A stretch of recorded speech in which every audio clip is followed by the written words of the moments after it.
Hello students, आज की class में हम आपको कक्षा 10 के विज्ञान के पाठ 2 के अम्ल क्षारक एवं लवण का अभ्यास के जो प्रश्न दिए गए हैं उनका प्रश्न नंबर 6 और उसके उत्तर बताएंगे। तो आप चैनल को लाइक शेयर एंड सब्सक्राइब करें, क्योंकि इस चैनल में क्लास 10 की विज्ञान चैप्टर 1 से चैप्टर 16 तक के पूरे प्रश्न उत्तर और समीकरण सहित कराए जा रहे हैं। तो आप चैनल को लाइक शेयर एंड सब्सक्राइब करें। और आपके शॉर्ट वीडियो में कंपटीशन लेवल के इंपॉर्टेंट क्वेश्चन कराए जा रहे हैं, जो कि अधिकतर क्वेश्चन पूछे जाते हैं सभी पेपरों में। तो आप अधिक से अधिक मात्रा में चैनल को लाइक शेयर एंड सब्सक्राइब करें। आपका पाठ दिया है 2 अम्ल क्षारक एवं लवण। इसमें पाठ 2 में अभ्यास के जो प्रश्न है उनका प्रश्न नंबर 6 है और आगे के प्रश्न हो चुके हैं अगली क्लासों में। तो आपका 6 प्रश्न दिया है, एल्कोहल एवं ग्लूकोज जैसे यौगिकों में भी हाइड्रोजन होते हैं, लेकिन इनका वर्गीकरण अम्ल की तरह नहीं होता है। एक क्रियाकलाप द्वारा इसे साबित कीजिए। क्या दिया है? एल्कोहल एवं ग्लूकोज जैसे यौगिकों में भी हाइड्रोजन होता है, लेकिन इनका वर्गीकरण अम्ल की तरह नहीं होता है। एक क्रियाकलाप द्वारा इसे साबित कीजिए।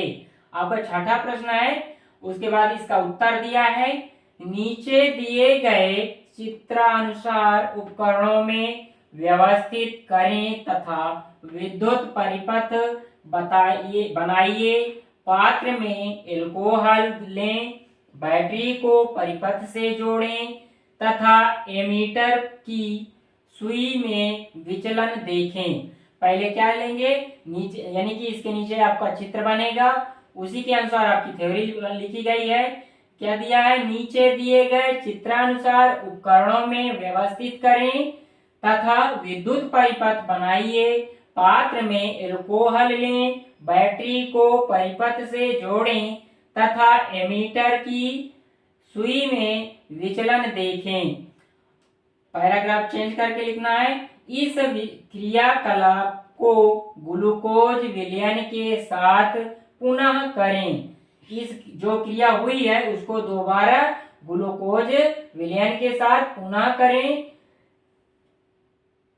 आगे दिया है, हम देखते हैं कि एल्कोहल एवं ग्लूकोज विद्युत के चालक नहीं है, क्योंकि एमीटर की सुई में विचलन नहीं होता, इसलिए इन्हें अम्लों की श्रेणी में नहीं रखा जा सकता है। आपका पहला जो समीकरण दिया उसमें विचलन हो रहा था और दूसरा जो दिया है इसमें विचलन नहीं होता, इसलिए इन्हें अम्लों की श्रेणी में नहीं रखा जा सकता है। अब आपको आगे का चित्र आपको बुक के नोट्स के जरिए बताएंगे, तो आप चैनल को अधिक से अधिक मात्रा में शेयर करते रहें और पूरा वीडियो देखते रहें।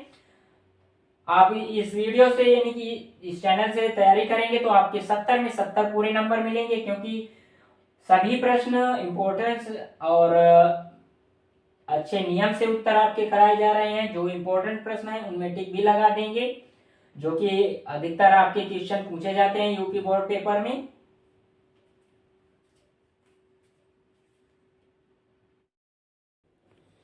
आपके 6 प्रश्न का उत्तर में जो चित्र के विषय में बताया गया है वो चित्र ये दिया है। इसमें दिया है यानी कि ये पहले बीकर लेंगे, उसके बाद रबर का कार्क, और जो इसमें परक बीकर में या परक नली में तनुकृत अम्ल या तनुकृत अम्लीय विलयन है, इसमें कील लगाएंगे और इस कील से तार को जोड़कर इधर स्विच लगाएंगे।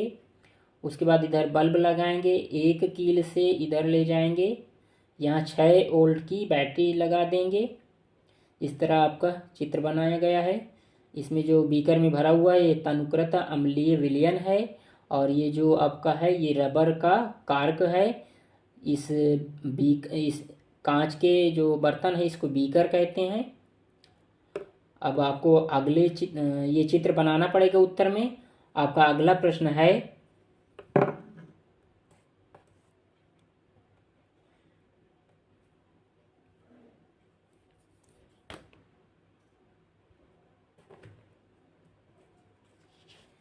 अम्लीय, ये आपका 7वां प्रश्न है, जिसमें दिया है अस्रवित जल विद्युत का चालक क्यों नहीं होता, जबकि वर्षा, यहाँ होना चाहिए वर्षा का जल होता है। क्या दिया है? अस्रवित जल विद्युत का चालक क्यों नहीं होता, जबकि वर्षा का जल होता है। यानी कि अस्रवित जल विद्युत का चालक नहीं होता है, और वर्षा का जल जो होता है बारिश का, वह विद्युत का चालक होता है।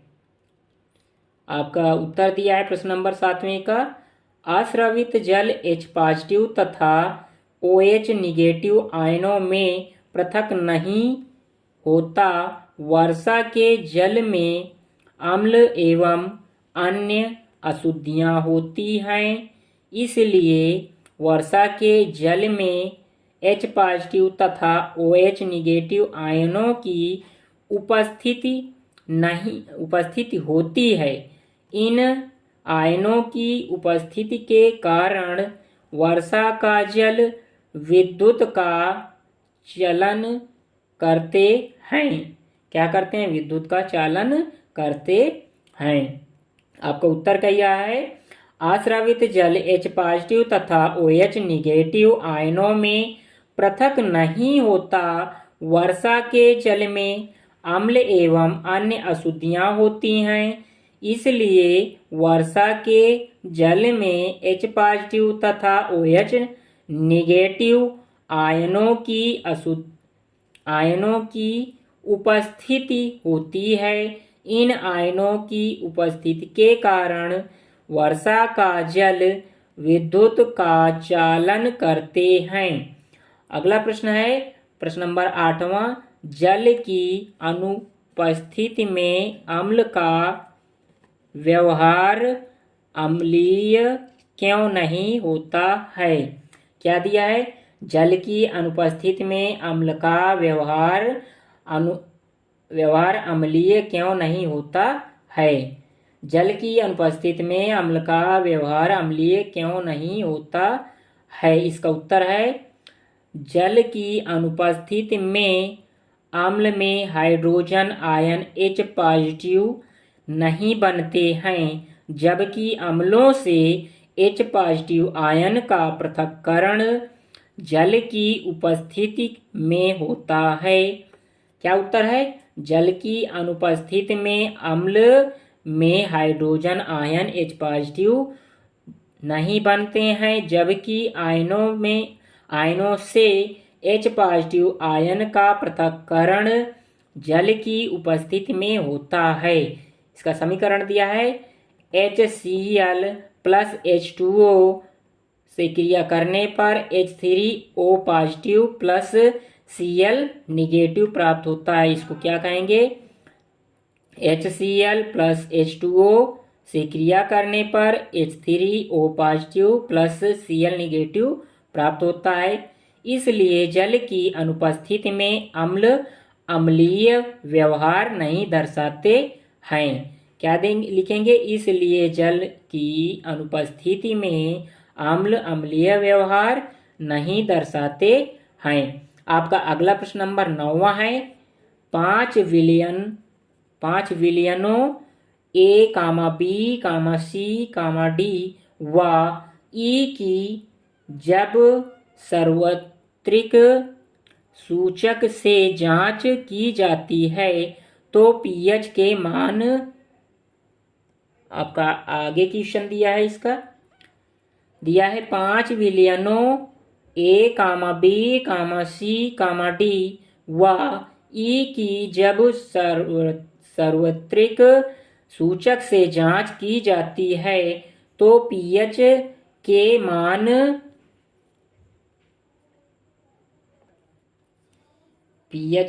मान क्रमशः 4, 1, 11, 7 एवं 9 प्राप्त होते हैं। कौन सा विलयन, उसके बाद आपके ऑप्शन दिए हैं, A नंबर में उदासीन है, B नंबर में प्रबल क्षारीय है, सी नंबर में प्रबल अम्लीय है, डी नंबर में दुर्बल अम्लीय है इनमें से।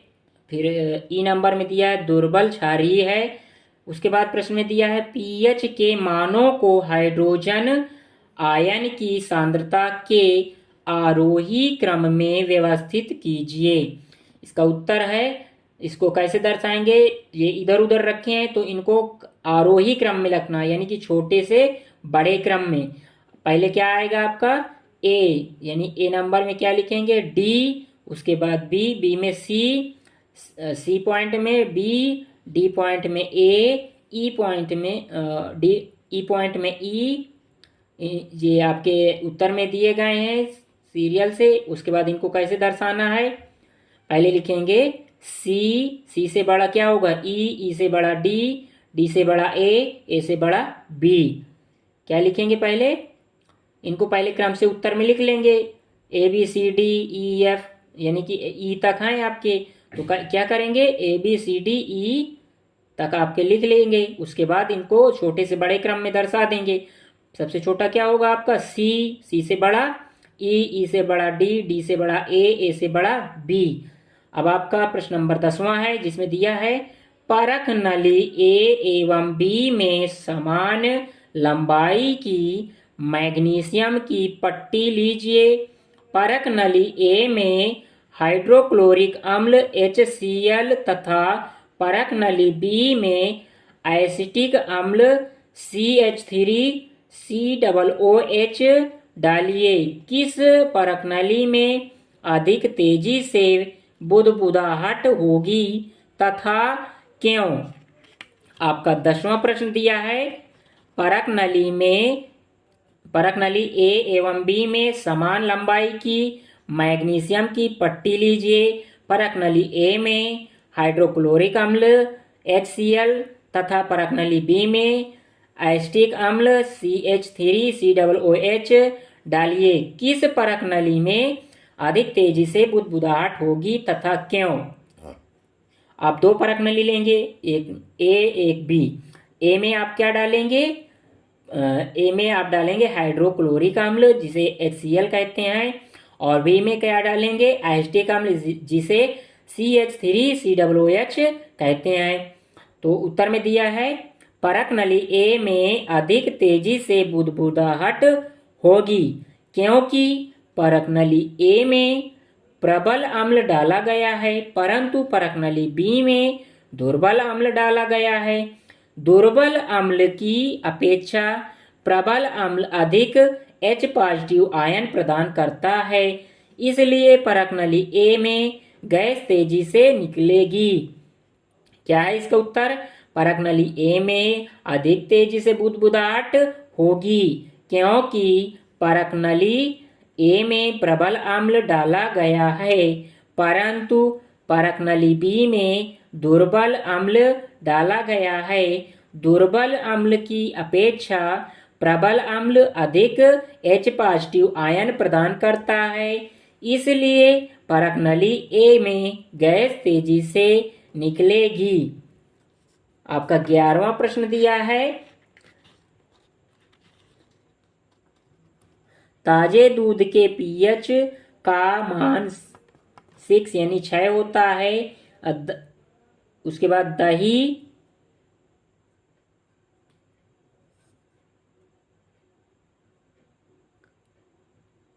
दही बन जाने में, ये समझ में नहीं आता है, यहाँ पर बन दिया लिखा हुआ है आपका, क्या दिया है शुरू से आपको पढ़ के बताते हैं। ताजे दूध में के पीएच का मान 6 होता है। दही बन जाने पर इसके पीएच के मान में क्या परिवर्तन होगा कि अपना उत्तर समझाइए। 11 नंबर प्रश्न में दिया है ताजे दूध के पीएच का मान 6 होता है। दही बन जाने पर इसके पीएच के मान में क्या परिवर्तन होगा, अपना उत्तर समझाइए। इसका उत्तर है दही बनने पर पीएच का मान कम हो जाएगा क्योंकि दही में लैक्टिक अम्ल के कारण H पॉजिटिव की सांद्रता ताजे जल या ताजे दूध की अपेक्षा अधिक होगी। क्या लिखेंगे 11वां का उत्तर, दही बनने पर पीएच का मान कम हो जाएगा, क्योंकि दही में लैक्टिक लैक्टिक क्या पढ़ेंगे, लैक्टिक अम्ल के कारण H पॉजिटिव की सांद्रता ताजे जल या दूध की अपेक्षा अधिक होगी। तो आपका 11वां उत्तर है। उसके बाद आपका 12वां उत्तर है, यानी 12वां का प्रश्न है। 12वां नंबर दिया है, एक ग्वाला ताजे दूध में थोड़ा बेकिंग सोडा मिलाया या मिलाता है। पॉइंट ए दिया है आपका, ताजा दूध के पीएच के मान को 6 से बदलकर थोड़ा क्षारीय क्यों बना देता है। पॉइंट बी है, इस दूध को दही बनने में अधिक समय क्यों लगता है। आपका उत्तर दिया है बेकिंग सोडा, ए नंबर आपका, यानी पॉइंट ए डालेंगे उत्तर में। फिर क्या लिखेंगे, बेकिंग सोडा क्षारीय होता है, इसलिए बेकिंग सोडा मिलाने पर ताजे दूध का पीएच मान 6 से थोड़ा क्षारकता की तरफ हो जाता है, अतः दूध दही में परिवर्तन नहीं होता है। क्या लिखेंगे 12वां का उत्तर डाल के ए नंबर लिखेंगे बेकिंग सोडा क्षारीय होता है, इसलिए बेकिंग सोडा मिलाने पर ताजे दूध का पीएच मान 6 से थोड़ा क्षारकता की ओर या क्षारकता की तरफ हो जाता है, अतः दूध दही में परिवर्तन नहीं होता है। आपका बी नंबर है, प्रश्न नंबर 12 का बी पॉइंट है, उत्तर में ही लिखेंगे। इसमें लिखेंगे बेकिंग सोडा मिलाने पर दूध का पीएच मान क्षारकता की ओर बढ़ जाता है, इसलिए पीएच को कम होने में थोड़ा अधिक समय लगता है, अतः दूध से दही बनने में अधिक समय लगता है। क्या लिखेंगे बी नंबर में, बेकिंग सोडा मिलाने पर दूध का पीएच मान क्षारकता की ओर बढ़ जाता है, इसलिए पीएच को कम होने में थोड़ा अधिक समय लगता है, अतः दूध से दही बनाने में अधिक समय लगता है। आपका 13वां प्रश्न है, प्लास्टर ऑफ पेरिस को आर्द्र रोधी बर्तन में क्यों रखा जाना चाहिए, इसकी व्याख्या कीजिए। प्रश्न नंबर 13 कह रहा है, प्लास्टर ऑफ पेरिस को आर्द्र रोधी बर्तन में क्यों रखा जाना चाहिए, इसकी व्याख्या कीजिए। प्रश्न नंबर 13 को उत्तर दिया है, प्लास्टर ऑफ पेरिस जल के साथ अभिक्रिया कर जिप्सम बन जाता है। क्या बन जाता है, प्लास्टर ऑफ पेरिस जल के साथ अभिक्रिया करके जिप्सम बन जाता है, अतः इसको आर्द्र रोधी बर्तन में रखना चाहिए।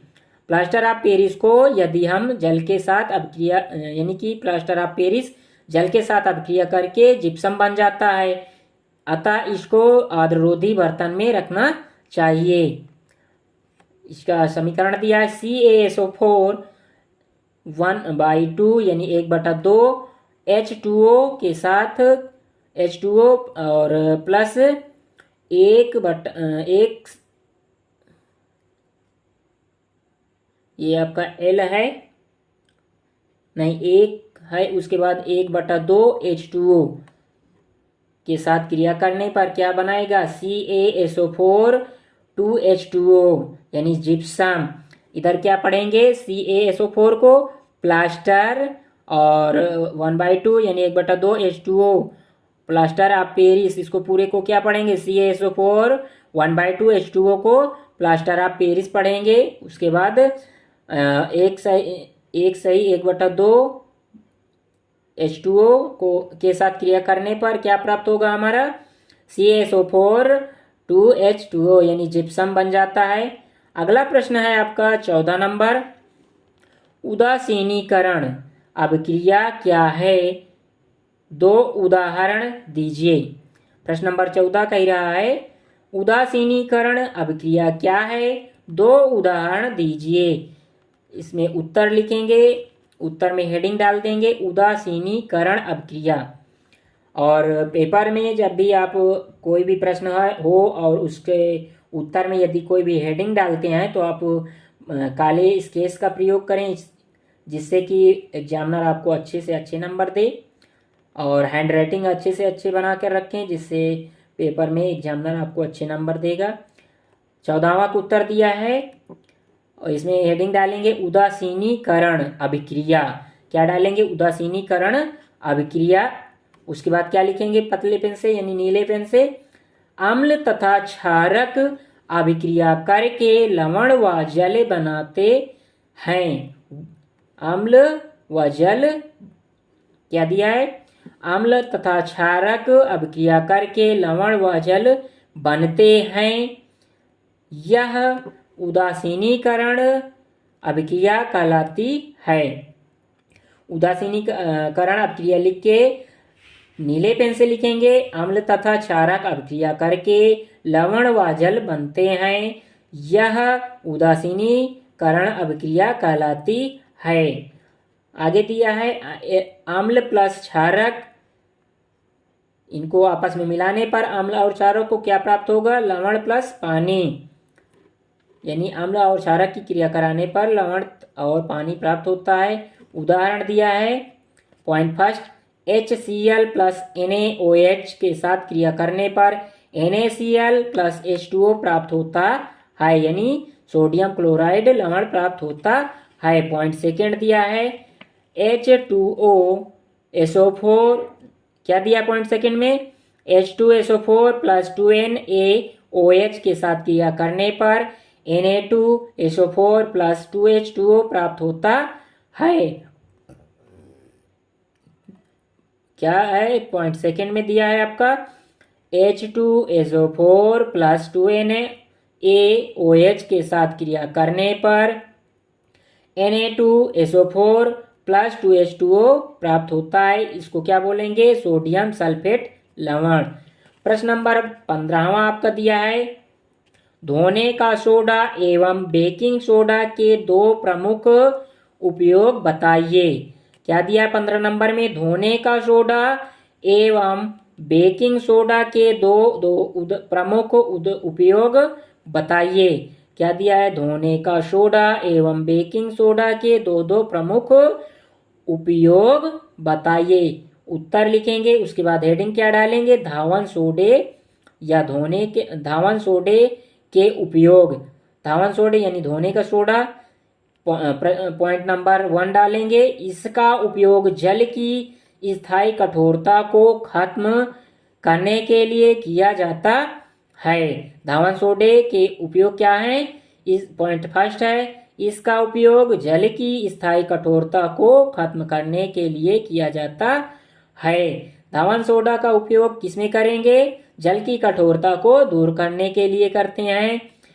पॉइंट सेकेंड है नंबर 2, इसका उपयोग कांच, साबुन तथा कागज व्यवसाय में किया जाता है। धावन सोडे का उपयोग किसमें किया जाता है? धावन सोडे का उपयोग कांच, साबुन तथा कागज व्यवसाय में किया जाता है। उसके बाद क्या डालेंगे हेडिंग? बेकिंग सोडे के उपयोग। इसमें पॉइंट फर्स्ट डालेंगे नंबर 1, इसका उपयोग एंटासिड, इंग्लिश में लिखा है एंटासिड, में किया जाता है। बेकिंग सोडे का उपयोग किसमें किया जाता है? एंटासिड में किया जाता है।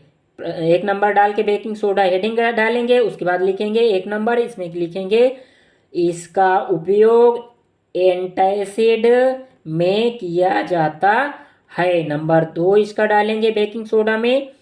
फिर लिखेंगे यह बेकिंग चूर्ण बनाने के काम आता है, जो केक को स्पंजी एवं नरम बना देता है। बेकिंग सोडा का क्या उपयोग होता है? यह बेकिंग चूर्ण बनाने के काम आता है, जो केक को स्पंजी एवं नरम बना देता है। बेकिंग सोडा का आपका उपयोग रसगुल्ले बनाने में भी किया जाता है। आप पूरा वीडियो देखते रहें, क्योंकि इसमें आज से आपकी क्लास सेकेंड यानी चैप्टर 2 खत्म हो जाएगा। तो इसमें रिक्त स्थान और सत्य असत्य वाले भी पूरे क्वेश्चन करा देंगे आज ही। तो पूरी क्लास देखते रहिए। आपके वस्तुनिक प्रश्न क्या दिया है, वस्तुनिष्ठ प्रश्न, यानी कि रिक्त स्थानों की पूर्ति करो। पहला नंबर दिया है आपका विरंजक चूर्ण का रासायनिक सूत्र है। तो विरंजक चूर्ण का रासायनिक सूत्र क्या होता है, CaOCl2। क्या भरेंगे इसमें रिक्त स्थान की जगह पर, CaOCl2। नंबर सेकंड है यानी 2 नंबर, अशुद्ध जल की पीएच डैश होती है। तो अशुद्ध जल का पीएच क्या होता है, 7 यानी 7 होता है। नंबर तीसरा है यह रासायनिक अभिक्रिया जिसमें, वह रासायनिक अभिक्रिया जिसमें अम्ल का H पॉजिटिव तथा क्षार का OH निगेटिव परस्पर मिलकर जल अणु बनता है, डैश अभिक्रिया कहते हैं। तीसरे नंबर पे क्या दिया है, वह रासायनिक अभिक्रिया जिसमें अम्ल का H पॉजिटिव तथा क्षार का OH निगेटिव परस्पर मिलकर जल अणु बनता है, डैश अभिक्रिया कहलाती है। यह कैसी अभिक्रिया कहलाएगी, उदासीनीकरण। क्या लिखेंगे इसमें रिक्त स्थान की जगह पर, उदासीनीकरण अभिक्रिया कहते हैं।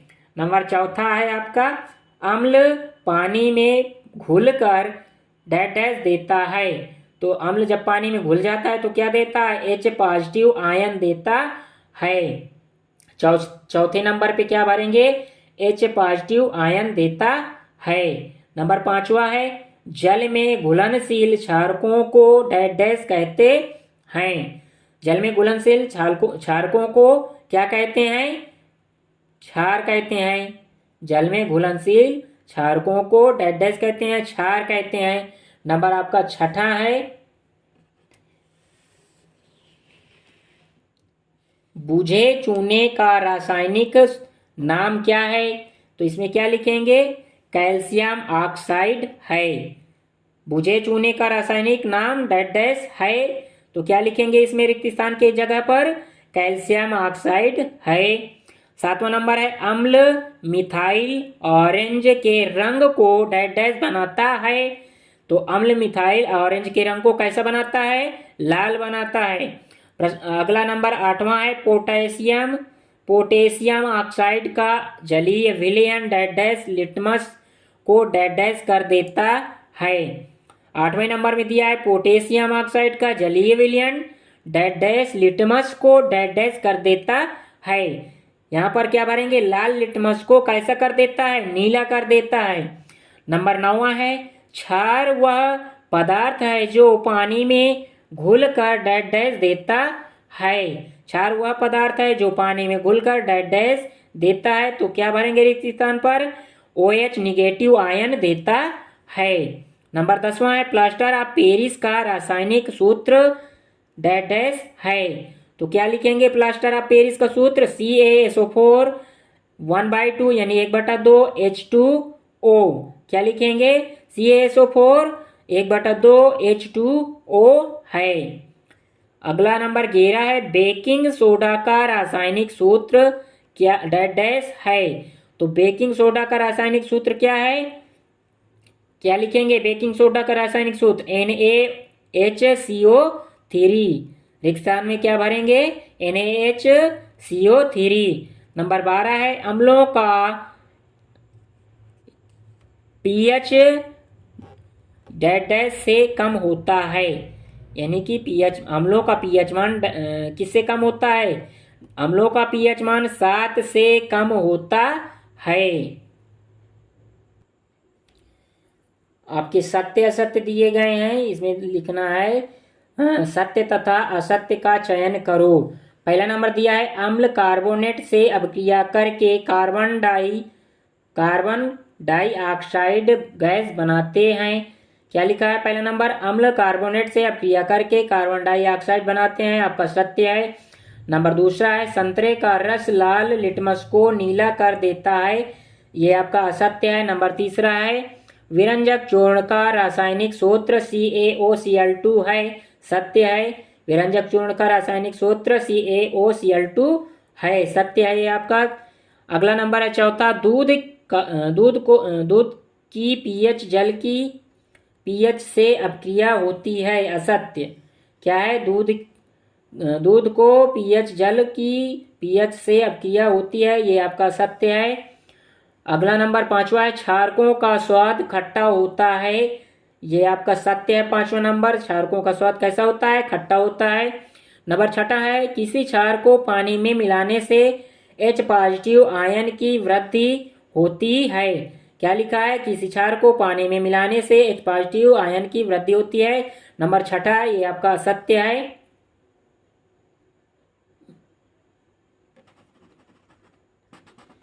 आपका 7वां नंबर दिया है, वॉशिंग सोडे का रासायनिक सूत्र NaHCO3 10H2O है।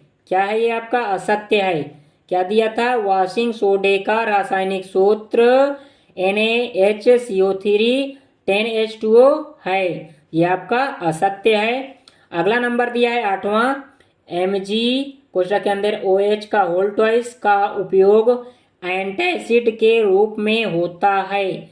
क्या है? ये आपका सत्य है। Mg कोष्ठक के अंदर OH का होल ट्वाइस का उपयोग एंटासिड के रूप में होता है, ये आपका सत्य है। अगला 9वां नंबर है, वॉशिंग सोडे के क्रिस्टल उत्फुल्लन की प्रक्रिया नहीं दर्शाते हैं। वॉशिंग सोडे के क्रिस्टल उत्फुल्लन की प्रतिक्रिया नहीं दर्शाते हैं, यह आपका असत्य है। नंबर 10वां है, अम्लीय विलयनों की pH 7 से अपक्रिया होती है, असत्य है आपका 10वां नंबर। क्या दिया है? अम्लीय विलयनों की pH 7 से अधिक होती है। अम्लीय विलयनों की pH 7 से अधिक होती है, ये आपका असत्य है। नंबर 11 है, अगर pH का मान 7 से अधिक होगा तो पदार्थ अम्लीय होता है।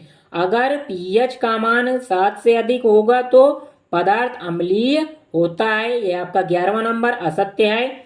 उसके बाद 12 नंबर दिया है, pH स्केल की खोज सोरेनसन ने की थी, सत्य है। स्केल की यानी pH स्केल की खोज किसने की थी? सोरेनसन ने की थी, यह आपका 12वां नंबर सत्य है। pH स्केल की खोज सोरेनसन ने की थी। वीडियो अच्छा लगा हो तो चैनल को लाइक शेयर एंड सब्सक्राइब करें, क्योंकि इस चैनल में कंपटीशन लेवल की शॉर्ट वीडियो उपलब्ध कराई जा रही हैं और हाई स्कूल के विज्ञान की क्लास कक्षा यानी कि चैप्टर 1 से चैप्टर 16 तक की पूरी कराई जाएंगी, जिससे आप लोगों को 70 में से 70 नंबर मिले।